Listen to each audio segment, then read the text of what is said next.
First ಕನ್ನಡದ ಇದೇ crime ಅಂದ್ರೆ ಕಾರ್ಯಕ್ರಮಕ್ಕೆ ಸ್ವಾಗತ. ನಾನು ಉಮರ್ ಫಾರೂಕ್.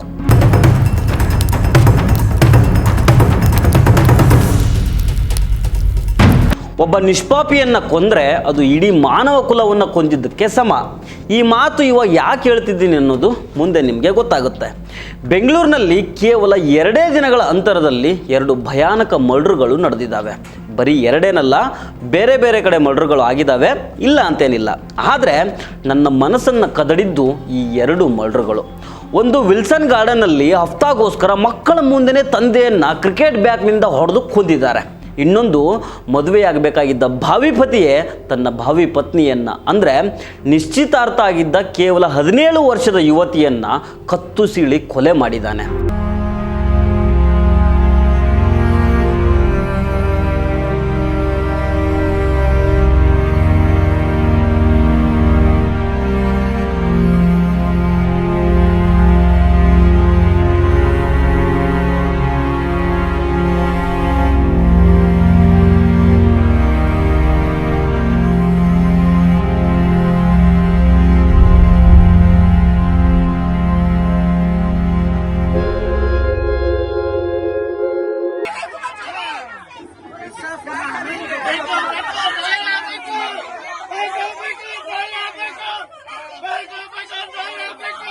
ನಾನು ಇದಕ್ಕೆ ಇಂಪಾರ್ಟೆನ್ಸ್ ಕೊಟ್ಟು ಯಾಕೆ ಹೇಳ್ತಾ ಇದ್ದೀನಿ ಅಂತಂದರೆ, ಈ 2 ಕೇಸ್ಗಳಲ್ಲಿ ಸತ್ತವರು ಮುಸ್ಲಿಮು, ಕೊಂದವರು ಕೂಡ ಮುಸ್ಲಿಮರೇ, ಅದು ಈ ರಂಜಾನ್ ತಿಂಗಳಲ್ಲಿ.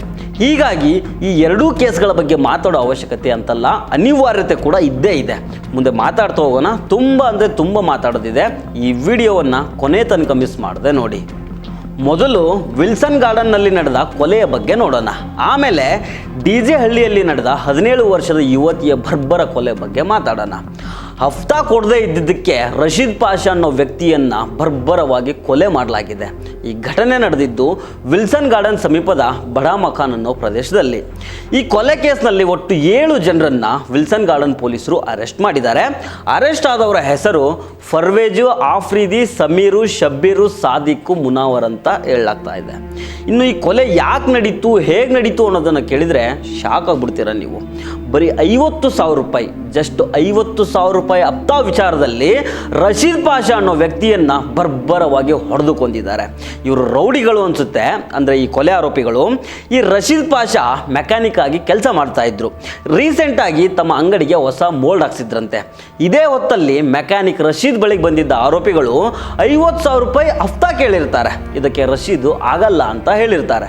ಹೀಗಾಗಿ ಮಾರ್ಚ್ 15ನೇ ತಾರೀಕು ಬೆಳಿಗ್ಗೆ ಒಂದು ರೌಂಡು ಗಲಾಟೆ ಆಗಿರುತ್ತೆ. ಅಷ್ಟಾದರೂ ಈ ಕಿರಾತಕರಿಗೆ ಸಮಾಧಾನ ಆಗೋದಿಲ್ಲ. ಮತ್ತೆ ರಾತ್ರಿ ಬಂದು ರಶೀದ್ನ ಹೊಡೆದು ಸಾಯಿಸಿದ್ದಾರೆ. ಹೆಂಗೆ ಹೊಡೆದಿದ್ದಾರೆ ಅಂತಂದರೆ, ರಶೀದ್ ಅವರ 2 ಮಕ್ಕಳು ಕಣ್ಣು ಮುಂದಿದ್ದಾವೆ. ಮಕ್ಕಳ ಎದುರೇ ತಂದೆಯನ್ನು ಬ್ಯಾಟ್ನಿಂದ ಬರ್ಬರವಾಗಿ ಹೊಡೆದು ಸಾಯಿಸಿದ್ದಾರೆ. ಸ್ಪಾಟಲ್ಲಿ ಸತ್ತೋಗೋ ತನಕ ಹೊಡೆದಿದ್ದಾರೆ. ರಕ್ತದ ಮಡುವಿನಲ್ಲಿ ಒದ್ದಾಡಿ ರಶೀದ್ ಪಾಷಾ ನೆಲಕ್ಕೆ ಬಿದ್ದು ಉಸಿರು ನಿಲ್ಲಿಸಿದ್ದಾರೆ. ಸ್ವಲ್ಪ ಇಮ್ಯಾಜಿನ್ ಮಾಡ್ಕೊಳ್ಳಿ, ಕಣ್ಣ ಮುಂದೆನೆ ತಂದೆಯನ್ನು ಹೊಡೆದು ಸಾಯಿಸಿದ್ದನ್ನು ಕಂಡಿರೋ ಆ 2 ಪುಟಾಣಿ ಮಕ್ಕಳ ಸ್ಥಿತಿ ಹೇಗಾಗಿರಬೇಡ. ಮಕ್ಕಳು ಅಂದರೆ ತುಂಬ ದೊಡ್ಡವರೇನಲ್ಲ, ಅವರು 10ರಿಂದ 15 ವರ್ಷದ ಮಕ್ಕಳು ಅವು. ಅಂತಹ ಮಕ್ಕಳ ಎದುರುಗಡೆನೆ ತಂದೆಯನ್ನು ಈ ರೀತಿ ಕ್ರೂರವಾಗಿ ಹೊಡೆದು ಸಾಯಿಸಿದಾರಲ್ಲ, ಆ ಮಕ್ಕಳ ಸ್ಥಿತಿಯನ್ನು ನೋಡಬೇಕಾದ್ರೆ ತುಂಬ ಬೇಜಾರಾಗ್ತದೆ. ಆ ಮಕ್ಕಳಿಗೆ ಏನು ಹೇಳ್ಬೇಕು ಗೊತ್ತಾಗ್ತಾ ಇಲ್ಲ, ಏನು ಮಾಡಬೇಕು ಅನ್ನೋದು ಸಹ ಅರ್ಥ ಆಗ್ತಾ ಇಲ್ಲ. ನೋಡ್ತಿದ್ದಂಗೆ ಕಣ್ಣ ಮುಂದೆ ಅಪ್ಪ ಹೆಣವಾಗಿ ಮಲ್ಕೊಂಡಿದ್ದಾನೆ. ಇನ್ನೊಂದು ಕೇಸು ಬೆಂಗಳೂರಿನ DJ ಹಳ್ಳಿದು. ಇದನ್ನು ಹೆಂಗೆ ಹೇಳಬೇಕೋ ಗೊತ್ತಾಗ್ತಾ ಇಲ್ಲ ನನಗೆ. ಕೊಲೆಯಾದ ಯುವತಿಯ ಹೆಸರು ಝೋಯಾ ಅಂತ, ವಯಸ್ಸಿನ್ನೂ 17 ವರ್ಷ. ಕೊಲೆ ಮಾಡಿರೋ ಯುವಕನ ಹೆಸರು ಶಬೀಲು, ಇವನಿಗೆ 20 ವರ್ಷ ವಯಸ್ಸು. 7-8 ತಿಂಗಳ ಹಿಂದೆ ಇಬ್ಬರಿಗೂ ಎಂಗೇಜ್ಮೆಂಟ್ ಆಗಿರುತ್ತೆ. ಬಕ್ರೀದ್ ಆದಮೇಲೆ ಮದುವೆ ಮಾಡೋ ಲೆಕ್ಕಾಚಾರದಲ್ಲಿ 2 ಫ್ಯಾಮಿಲಿಯವರು ಇರ್ತಾರೆ. ಯುವತಿಗೆ ಹಾರ್ಟಲ್ಲಿ ಸ್ವಲ್ಪ ಸಮಸ್ಯೆ ಇತ್ತಂತೆ, ಹೋಲ್ ಏನೋ ಇತ್ತಂತೆ. ಆಲ್ರೆಡಿ ಒಂದು ಸರ್ಜರಿ ಆಗಿ ಇನ್ನೊಂದು ಸರ್ಜರಿ ರಂಜಾನ್ ಆದಮೇಲೆ ಇತ್ತಂತೆ. ಇಬ್ಬರು ಇಷ್ಟು ದಿನಗಳ ಕಾಲ ಚೆನ್ನಾಗೇ ಇದ್ರಂತೆ, ಇಷ್ಟಪಟ್ಟೆ ಮದುವೆ ಆಗೋದಕ್ಕೆ ರೆಡಿ ಆಗಿದ್ರಂತೆ.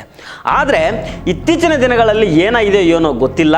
17ನೇ ತಾರೀಕು ಬೆಳಗ್ಗೆ 6:30ರಿಂದ 7 ನಡುವೆ ಯುವತಿಯ ಕೊಲೆ ನಡೆದಿದೆ. ಈ ಕೊಲೆ ನಡೆದಿದ್ದೇ ಗೊತ್ತಾ? ಕುತ್ತಿಗೆ ಕೊಯ್ದಿದ್ದಾರೆ. ಅದು ಆಕೆ ಹಿಂಬದಿಯ ಚರ್ಮ ಮಾತ್ರ ಹಿಡಿದಿತ್ತು. ಅದನ್ನು ಕೊಯ್ದು ಬಿಟ್ಟಿದ್ರೆ ರುಂಡ ಬೇರೆ ಮುಂಡ ಬೇರೆ ಆಗಿರ್ತಾ ಇತ್ತು. ಈ ಅಂಗೈಗಳನ್ನು ಸಹ ಕತ್ತರಿಸಿದ್ದಾರೆ. ಮರ್ಮಾಂಗದ ತನಕ ಚಾಕುನಿಂದ ಹಿರಿದು ಕೊಂದಿದ್ದಾನೆ. ಕಿರ್ಚಾಡಬಾರ್ದು ಅನ್ನೋ ಕಾರಣಕ್ಕೆ ಬಾಯಲ್ಲಿ ಬಟ್ಟೆ ತುರುಕಿದ್ದಾನೆ. ಯಪ್ಪ, ಇಷ್ಟೊಂದು ಬರ್ಬರ ಕೊಲೆಯನ್ನು ನನ್ನ ಕ್ರೈಮ್ ಅನುಭವದಲ್ಲಿ ನಾನಂತೂ ಕೇಳಿರಲಿಲ್ಲ. ಅದು ತಾನು ಮದುವೆಯಾಗೋ ಹುಡುಗಿಯನ್ನೇ ಕೊಲೆ ಮಾಡಿದ್ದಾನೆ. ಕೊಲೆ ಮಾಡಿದ ಬಳಿಕ ಎಸ್ಕೇಪ್ ಆಗೋಗಿದ್ದಾನೆ. ಈಗ DJ ಪೊಲೀಸ್ ಸ್ಟೇಷನಲ್ಲಿ FIR ದಾಖಲಾಗಿದೆ. ಬೆಳಗ್ಗೆನೆ ಕೊಲೆ ಆಗಿರೋದು ಇದು. ನನ್ನ ಫಿಯಾನ್ಸೆ ಮೊಬೈಲ್ ಕೊಡಿಸ್ತಾನೆ, ಅದಕ್ಕೋಸ್ಕರ ನಾನು ಹೊಸ ಸಿಮ್ ಕೂಡ ತೆಗೆದು ಇಟ್ಕೊಂಡಿದ್ದೀನಿ ಅಂತ ಈ ಯುವತಿ ಬೇರೆಯವ್ರ ಹತ್ರ ಹೇಳ್ಕೊಂಡಿದ್ಲಂತೆ. ಅದೇ ನೆಪದಲ್ಲಿ ಕರೆಸ್ಕೊಂಡು ಕೊಲೆ ಮಾಡಿದ್ದಾನೆ ಅಂತ ಹೇಳಲಾಗ್ತಾ ಇದೆ. ಮನೆಯಿಂದ ಹೋಗೋಕ್ಕೂ ಮೊದಲು ಈ ಯುವತಿ ಅಜ್ಜಿಗೆ ಹೇಳಿ ಹೋಗಿದ್ಲಂತೆ, ಒಂದು 10 ನಿಮಿಷ ಇಲ್ಲೇ ಹೊರಗಡೆ ಹೋಗಿ ಬರ್ತೀನಿ ಅಂತ. ಹಾಗೆ ಹೋದವಳು ವಾಪಸ್ಸು ಬರಲೇ ಇಲ್ಲ, ಸಿಕ್ಕಿದ್ದು ಮಾತ್ರ ಹೆಣವಾಗಿ. ಇನ್ನೂ ಇದಕ್ಕೆ ನಿಖರವಾದ ಕಾರಣ ತಿಳಿದು ಬಂದಿಲ್ಲ. ಕೊಲೆ ಆರೋಪಿ ಶಬೀಲು ಈಗ ಎಸ್ಕೇಪ್ ಆಗಿದ್ದಾನೆ. ಸಿಕ್ಕ ನಂತರ ಪೊಲೀಸರು ಬಾಯಿ ಬಿಡಿಸ್ಬೋದು. ಈಗ ನನ್ನನ್ನು ಕಾಡ್ತಿರೋ ಪ್ರಶ್ನೆ ಏನಂತಂದರೆ, ಇಡೀ ಜಗತ್ತಿನಾದ್ಯಂತ ಮುಸ್ಲಿಮರು ರಂಜಾನ್ ತಿಂಗಳ ಸಂಭ್ರಮದಲ್ಲಿದ್ದಾರೆ.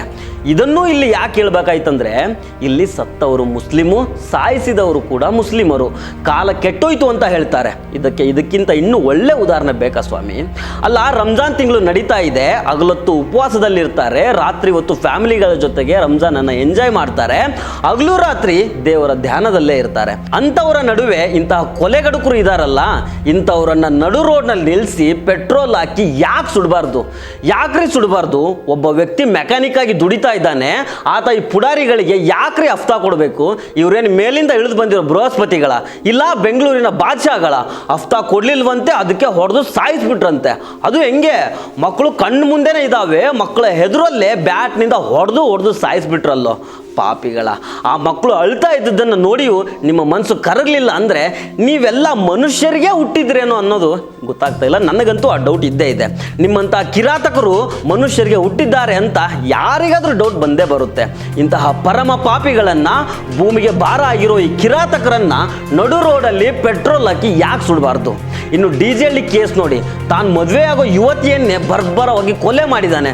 ಕುತ್ತಿಗೆ ಹಿಂಬದಿಯ ಚರ್ಮ ಮಾತ್ರ ಉಳ್ಕೊಂಡಿತ್ತಂತೆ, ಅದನ್ನು ಬಿಟ್ಟಿದ್ರೆ ರುಂಡ ಬೇರೆ ಆಗ್ಬಿಡ್ತಾ ಇತ್ತು. ಫೋಟೋಗಳನ್ನು ನೋಡ್ತಾ ಇದ್ರೆ ಪಾಪದ ಹುಡುಗಿ ಅನ್ಸುತ್ತೆ. ಇಬ್ರು ಇಷ್ಟಪಟ್ಟು ಮದುವೆ ಆಗ್ತಾ ಇದ್ರಂತೆ. ಸರಿ, ಒಂದ್ ವೇಳೆ ನಿನಗೆ ಇಷ್ಟ ಇರಲಿಲ್ಲ ಕಣಪ್ಪ, ಎಂಗೇಜ್ಮೆಂಟ್ ಆದ್ಮೇಲೆ ನಿನಗೆ ಆ ಹುಡುಗಿ ಇಷ್ಟ ಆಗಲಿಲ್ಲ, ಓಕೆ. ನಿಮ್ಮ ಮನೆಯಲ್ಲಿ ನಿಮ್ಮ ಜಮಾತ್ನಲ್ಲಿ ದೊಡ್ಡವರು ಅನ್ಸ್ಕೊಂಡವ್ರೇನು ಬದುಕಿರ್ಲಿಲ್ವ? ಇನ್ನು ಹೋಗ್ಬೋದಿತ್ತು ತಾನೆ, ಅವ್ರ ಹತ್ರ ಹೇಳ್ಕೊಳ್ಬೋದಿತ್ತು ತಾನೆ, ನನಗೆ ಆ ಹುಡುಗಿ ಇಷ್ಟ ಇಲ್ಲ, ಅವಳನ್ನು ನಾನು ಮದುವೆ ಆಗೋದಿಲ್ಲ ಅಂತ ಹೇಳ್ಬೋದಿತ್ತು ತಾನೆ. ಅಯ್ಯೋ ಅಡ್ನಾಡಿ, ನೀನು ಮನುಷ್ಯ ಗುಡ್ದವನ ಇಲ್ಲ ಹಂದಿಗಿಂದಿ? ಇವನಂತ ಅಡ್ನಾಡಿ ಅಂದರೆ ಆ ಯುವತಿಯ ಬಾಯಿಗೆ ಬಟ್ಟೆ ತುರುಕಿ ಕೊಲೆ ಮಾಡಿದ್ದಾನೆ.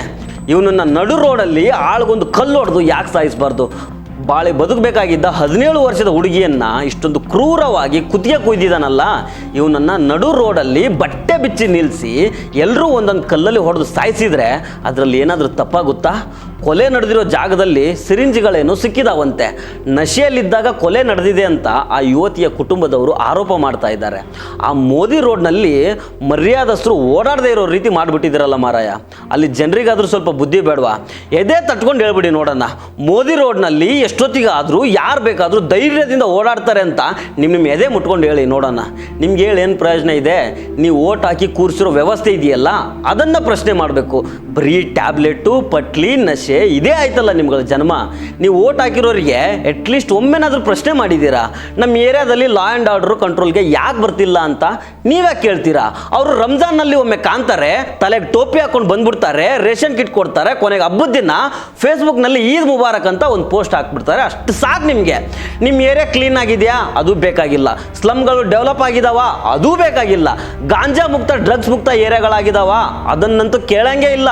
ಇನ್ನು ಕುಡಿಯೋ ನೀರು, ಓಡಾಡೋ ರಸ್ತೆ, ಓದೋಕೆ ಸ್ಕೂಲು, ಕಾಲೇಜು ಇವೆಲ್ಲ ನಿಮಗೂ ಬೇಕಾಗಿಲ್ಲ, ಅವ್ರಿಗೂ ಬೇಕಾಗಿಲ್ಲ. ಅವ್ರಿಗೆ ಓಟ್ ಬೇಕು, ನಿಮಗೆ ಈದ್ ವಿಶ್ವಾಸ ಒಂದು ಸಾಕು. ಅಲ್ಲಿಗೆ ಅಮರ ಸಾಬ್ ಬಹುತ್ ಅಚ್ಚಾ ಹೈ, ಬಹುತ್ ಅಚ್ಚಾ ಹೈ. ನಿಮ್ಮದು ಒಂದು ಜನ್ಮನ. ಆ ಟ್ಯಾನ್ರಿ ರೋಡು, ಮೋದಿ ರೋಡು ಅಲ್ಲಿ ನೆಮ್ಮದಿಯಿಂದ ಓಡಾಡೋದಕ್ಕೂ ಆಗೋದಿಲ್ಲ. ಆ ರೀತಿ ಇಟ್ಕೊಂಡಿದ್ದೀರಾ. ಬಿಡಿ, ಊರು ಸಾವಿರ ನಮ್ಗಾದ್ರೆ ಯಾಕೆ ಬೇಕು? ಪಾಪ ಮಕ್ಕಳ ಮುಂದೆನೆ ತಂದೆಯನ್ನು ಬ್ಯಾಟ್ನಿಂದ ಹೊಡೆದು ಕೊಂದಿದ್ದಾರೆ. ಇಲ್ಲಿ ಮದುವೆ ಆಗಬೇಕಾದವನ್ನೇ ಕತ್ತು ಕುಯ್ದು ಕೊಲೆ ಮಾಡಿದ್ದಾನೆ. ಈ ಎರಡೂ ಘಟನೆಗಳನ್ನು ನೋಡಿ ಮನಸ್ಸಿಗೆ ನೋವಾಯಿತು. ಅದಕ್ಕೆ ಇಷ್ಟೆಲ್ಲ ಮಾತಾಡಬೇಕಾಯಿತು. ಪವಿತ್ರ ರಂಜಾನ್ ತಿಂಗಳಿನಲ್ಲಿದ್ದೀರಿ. ಕನಿಷ್ಠ ನೀವು ನಂಬೋ ಅಲ್ಲಾನಿಗಾದರೂ ಭಯ ಪಡೋ ನಾಮರ್ದರ. ನೀವು ದೇವ್ರಿಗೆ ಭಯ ಪಟ್ಟಿದ್ದಿದ್ರೆ ಖಂಡಿತ ಇಂತಹ ಕೆಲಸ ಮಾಡ್ತಾ ಇರಲಿಲ್ಲ. ನೀವು ನಾಚಿಕೆ, ಮಾನ, ಮರ್ಯಾದೆ ಎಲ್ಲ ಬಿಟ್ಟು ನಿಂತಿರೋರು. ನಿಮ್ಮಂಥವ್ರಿಗೆ ನಡು ರೋಡ್ನಲ್ಲಿ ಬಟ್ಟೆ ಬಿಚ್ಚಿ ನಿಲ್ಲಿಸಿ ಮೈ ಮೇಲೆ ಪೆಟ್ರೋಲ್ ಸುರಿದು ಬೆಂಕಿ ಹಚ್ಚಿದ್ರು ಅಥವಾ ನಡು ರೋಡಲ್ಲಿ ಕಲ್ಲು ಹೊಡೆದು ಸಾಯಿಸಿದ್ರೂ ಆ ಶಿಕ್ಷೆ ಕಡಿಮೆನೇ ಆಗುತ್ತೆ. ಒಟ್ಟಿನಲ್ಲಿ ಈ ಪರಮ ಪಾಪಿಗಳಿಗೆ ಗರಿಷ್ಠ ಮಟ್ಟದ ಶಿಕ್ಷೆ ಆಗಲಿ, ಸಂತ್ರಸ್ತರಿಗೆ ನ್ಯಾಯ ಸಿಗಲಿ. ನಮಸ್ಕಾರ.